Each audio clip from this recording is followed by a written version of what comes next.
સુરતના પલસાણાની spectrum dyes and chemicals લિમિટેડના પ્લાન્ટમાં ક્લોરીન ટોનરમાં લીકેજ થતાં કંપનીના કર્મચારીઓમાં નાસભાગ મચી હતી.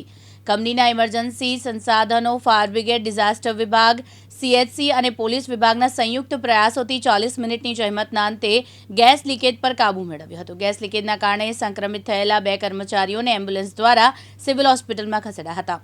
વાસ્તવમાં આ દુર્ઘટના નહીં પણ એક મોક ડ્રિલ હતી.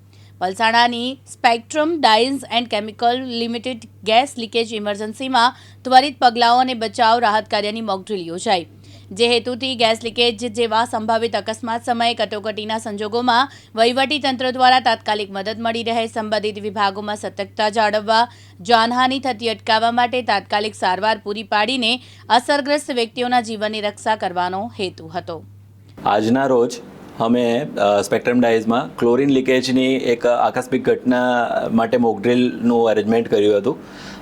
એ મોકડ્રીલથી અમારા જે એમ્પ્લોઈઝ છે એ એમ્પ્લોઈઝે એટલે કર્મચારીઓએ જો કોઈ પણ ઘટના આકસ્મિક ઘટના બને તો એ ઘટનાને નિવારવા માટે કયા કયા પગલાં લેવા જોઈએ, કઈ કઈ સાવચેતી રાખવી જોઈએ, કયા હિસાબે એણે પોતાનો રોલ પ્લે કરવો જોઈએ કે જેથી આવી કોઈ ઘટના બનતી હોય તો એ ઘટનાને આપણે મિનિમમ હાનિ કરાવીને અને આપણે એનું નિરાકરણ લાવી શકીએ.